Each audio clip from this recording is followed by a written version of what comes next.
Hey guys, Rob Ferrell from Rob Ferrell Drum Studio here with another quick video. This one, kind of like the last one, is going to be another remake. I had previously done this video, and unfortunately, like I said in my other video, somehow with my technical prowess managed to lose everything I had on YouTube, so now I'm starting over from scratch. So this one is a remake, but it's going to be the first in a series about applying rudiments and combining them to kind of imply melodies. Nothing in drumming came easy for me. The only thing that I kind of had going for me when I was a kid were my ears. I could listen to a song and my ears were immediately drawn to the drums first, then the bass guitar, and then rhythm guitar.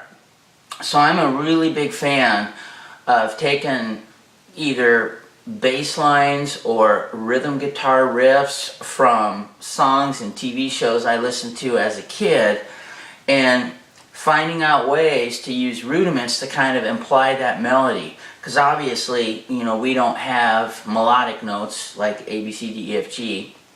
So we have to use combinations of sticking pattern and, more importantly, dynamics to convey the idea of a melody.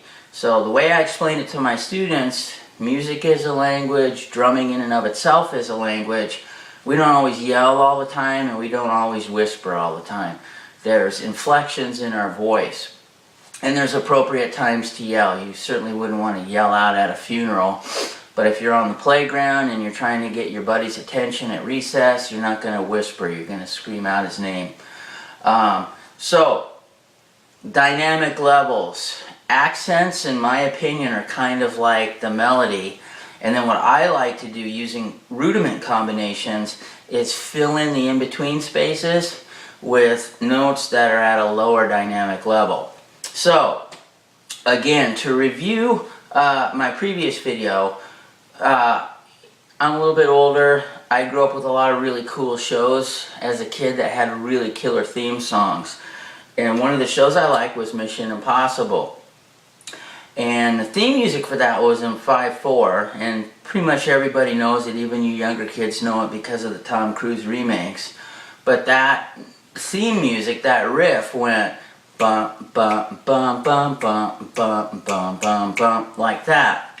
So we can use two rudiments to convey that idea. Paradiddle-diddles and paradiddles. And I'm going to do my best to try to put the sticking underneath here later on. So let me go ahead and just explain it to you now. Paradiddle-diddle is simply a single paradiddle with an extra diddle on the end. So we're going to start, I'm right-handed, so I'm going to start with my right hand. The sticking is right, left, left, left. This is a non-alternating rudiment, so if you want to play more than one in succession, it's always going to come back to the hand you started with.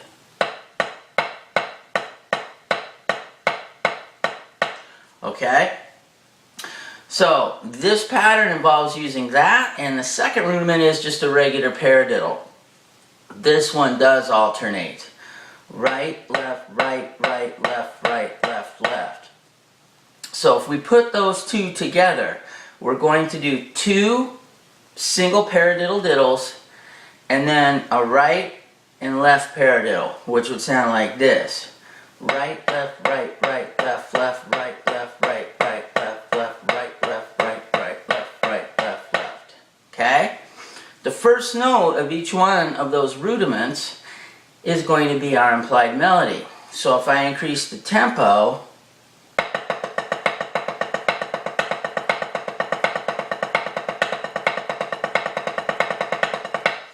now one of the rules I have in my teaching studio with my students is if you can say it, you can play it. Because if you can say it, kind of means you've already internalized it. It's in your heart and it's in your head. In my opinion, it's much easier to get it out through your hands and your feet.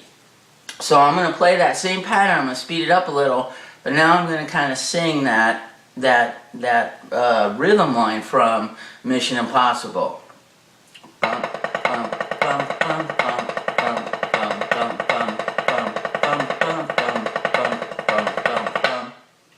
Okay? Alright, now let's head on over to the drum kit and I'll give you some orchestration ideas. Okay, so now that we have our sticking pattern, our phrase worked out, now we're going to orchestrate it around our drum set. So anytime I'm learning a new phrase, the first thing I like to do is put those melody notes, meaning typically the first note of each one of the rudiments, on a different sound source. So that would sound like this. I typically just use one drum to start with for my melody, and I put everything else on the snare drum.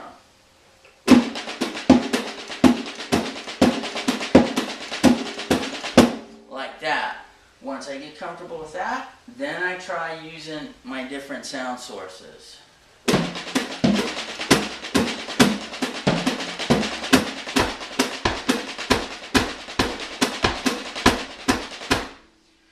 Then I just slowly increase the tempo as my comfort level allows, and basically I just try to create phrases using the melodies of the toms, which would sound something like this.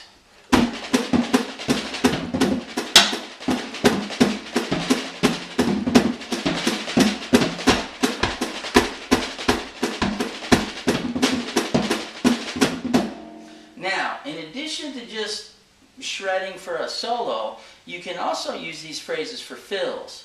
You can use one phrase or multiple phrases or even a portion of the phrase. So what I'm going to demonstrate now is playing some time, playing a group, and then using that Mission Impossible paradiddle lick as a fill, which would sound something like this.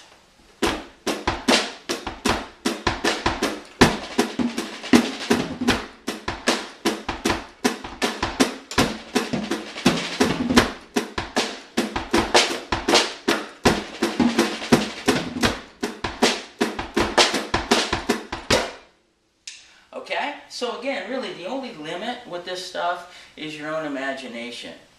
Work out the pattern first on your practice pad or your snare drum, then orchestrate it around your drum set, and then the most important rule of all is just have fun with it. So I hope you enjoyed this video. I'm going to be including some other little implied melodic rudimental stuff as well.